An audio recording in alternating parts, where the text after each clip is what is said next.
Kuri uyu wa 23 z'ukwezi kw'indwi umwaka w'ibihumbi 2022 koperative musingi w'iterambere yatunganije inama ya bose y'abanywanyi. Intumbero y'iyo nama hakaba hari kwirimbura kugira abanywanyi barabe aho bavuye naho bageze, nkuko bishikirizwa na Bukuru Jean Pierre aserukira imbere y'amategeko iyo koperative, ngo kari kandi gutanga umuco kubijanye n'uburyo bwa koperative kugira abanywanyi babone ikoreshwa ryabo, hamwe hoba hari ico babaza bakibaze bisanzuye.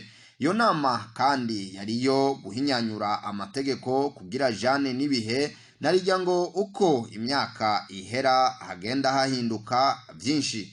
Eka ntivyari ivyo gusa, wari n'umwanya mwiza wo gutora inzego nshasha. Nkuko abandanya abishikiriza, koperative musingi w'iterambere yashizweho kugira abanywanyi bayo biteze imbere, bateze imbere imiryango yabo, ndetse bateze imbere n'igihugu. Koperative musingi w'iterambere mu bikorwa vyayo ikaba itibagira gushira imbere urwaruka n'abakenyezi. N'abakenyezi nabo nyene bashigikira mu rwego kugira ngo bashobore kwiteza imbere, kuko turiko turarabire twibirije, biragaragara yuko umuntu atari gishira hamwe azobakanya mwigendako ntabwo bazofata ibikoresho. Hama mu guteza imbere umutozi wa koperative tugomba kuzosaba amatongo n'ibiburiburi mw'ikomine ihegitari zitatu gushika kuri zitanu, kandi birashoboka ku ntara cyangwa kw'ikomine aho bishoboka. Gushiramo imirima y'akarorero, aha twiyumvira isoja ni ikintu gikomeye cyane kandi kinazimvye. Isoja ziravamo ifu y'uburinganizi, isoja ziravamo inyama. Urabona nk'ubu akaba katabuze, hashiraho ubushakashatsi tukabikora neza, twonabikora tukanabijana no hanze nabo nyene bagafungura neza. Isoja haravamo amata, kandi ayo mata twayahingura abana bacu bakayanywa n'abenegihugu bose, gutyo tukaba mu guterera iterambere ry'igihugu. Inka zirwaye canke ashobora kuba nazija y'inka, ayisoja tukashira ku ciro nyaco ku buryo umwe wese ashobora kubaho ko ashoboye nuko agana. Hanyuma ku bijanye n'ingano, muhora mubona twese turya amasupageti.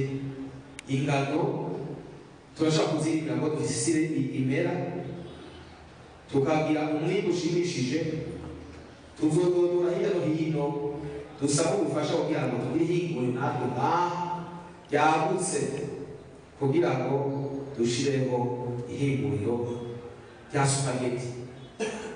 Kandi murazi ko ingano zivamo ifu y'ubugari, murabizi ubugari bw'ingano bumeze kandi buranakomeza cyane. Ivyo ni ibintu dufise tugomba ko twumva ico dukoze.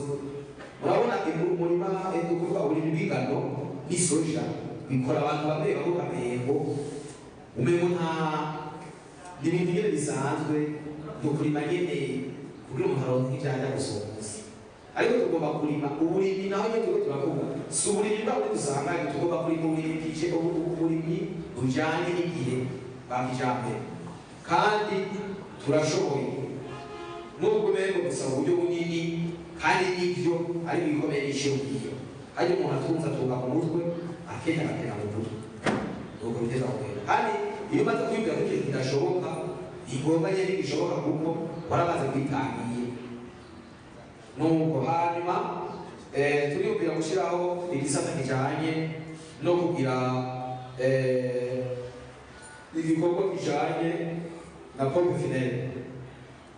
Mu bisanzwe turifuza yuko natwe tubikora iteka, dukora ibintu parapirate, kuko burya agateka umuntu ni wakiha, akagahabwa n'abasize cyangwa akagahabwa n'abasize bivanye n'uko yabasize.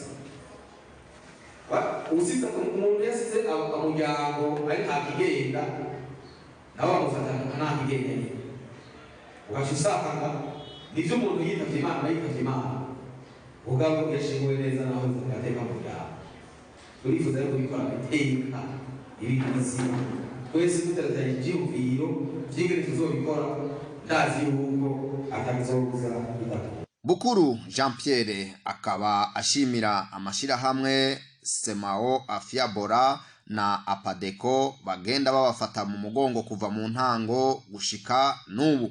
Mwomenya ko ibirori vyarangijwe no gusangira hagati y'abanywanyi.